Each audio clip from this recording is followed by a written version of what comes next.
In this segment, we're going to look at two different approaches to user interface design.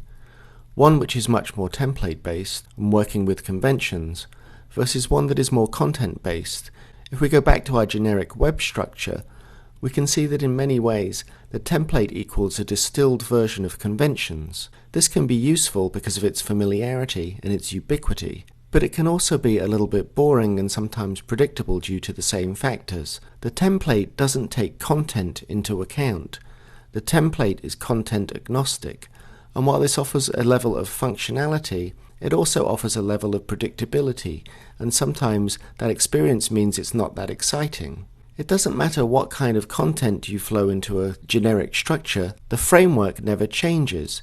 If we're making a website about the shapes of animals, for instance, it might vary little if our content was how to bake a cake or how to buy a t-shirt. But obversely, the generic interface does have some greater advantages. First of all, it's fast and it's easy, and it offers some flexibility, so even though it's generic, it can still be customized. It's good for repetitive, similar kinds of content. For instance, here's a website built using Squarespace, which has standardized templates. This is a website for an artist, where you can see it's easy to categorize the information into certain bodies of work, and it's easy to navigate them and choose which body of work you want to look at.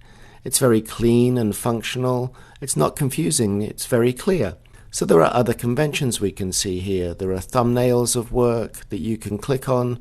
You can scroll through images from top to bottom. So thinking about what kind of areas a template might be successful in, something like this website where the content is visually complex but needs to be organized in an easy to understand and accessible way, might be good for a template. There's also not a lot of user interaction here, apart from looking at pictures of things. So here again, a template would work very well for that. We can see similarities with how that might be a structure that also works for something like our Animal Shapes website, where the content is very, very similar, so it makes sense for it to be organized in a flat way. But let's see what's happened when we change that content into something that has a little more variation. For instance, here's some publications that I've designed, and I might decide I want to make a website of my book designs. These are very three-dimensional, and they have different kinds of formats, so suddenly it's a lot harder for me to arrange these. I'm not working with regular squares as part of my interface elements. I'm working with irregular objects, so the generic interface starts to work a little bit less. But I can take this idea of a fairly generic functional website and I can start to customize it. I can add color to my website, for instance. I can create a division between the navigation and the content area. I can choose the color of my typography. All of these things are options that might be available in a template. And I might be able to choose something where there's much less of a visible grid in the structure, for instance, that creates a different kind of experience. But it still feels like a relatively generic solution when we're working within the constraints of the template. Even my aesthetic design decisions are still contained under the umbrella of what the template can do. So here's what that website actually looks like when it might be made.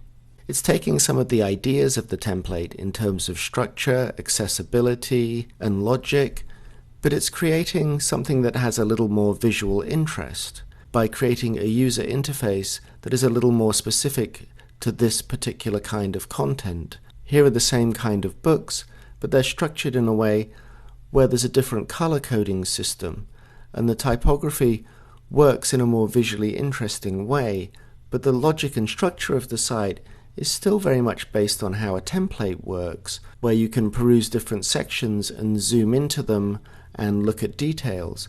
But it's actually the details of the design and the interface design that make the difference to this experience. It makes it more rich. It makes it a more idiosyncratic experience than if a user was looking at a purely generic website. But at the same time, it retains some of the functionality and familiarity, the ease of use that you want to have from a generic or functional website. And that's something that the generic website can offer. It's essential to remember that in this way, one size does not fit all. A template can be very useful in terms of its functionality, but it has to be modified in order to take certain kinds of content into account. Or on the other hand, the template could be ignored entirely, and we could take some of those conventions and turn them into a much more content-specific design. And what we mean by this is really looking at what you're building an app, a website, or an interface for, and trying to think about what is the best kind of interface possible for this kind of content. And we often call this context-specific design because it's taking into account other things as well as just the content. Context-specific design has a relationship to specific content. In other words, the way that a visual experience looks has a direct correlation to what the content is or what the message of that experience is. But the interface is also shaped by other factors. There might be a certain user group that is specific to this particular digital experience, and that might change how the interface looks and how the interface feels. For instance, if I knew that my user group were purely people that listened only to heavy metal music, that might dictate the kind of typography or the kind of imagery that I might want to use. But if I knew that it was for people that liked all different kinds of music, I'd have to create something that had a more general feeling to it and a less specific feeling. The design can also be tempered by the digital experience having certain goals or outcomes that are desired, and this might drive how the user interface works and also how it looks. And these external factors can be different for each different website, so it makes us think about when to use a template and when not to use a template. When the content is strong or has a specific user group or specific goals, a template might not always be the best solution. We're looking at a balance between the functionality of generic design and interface conventions and the specificity of different kinds of content or experiences that we want a user to have.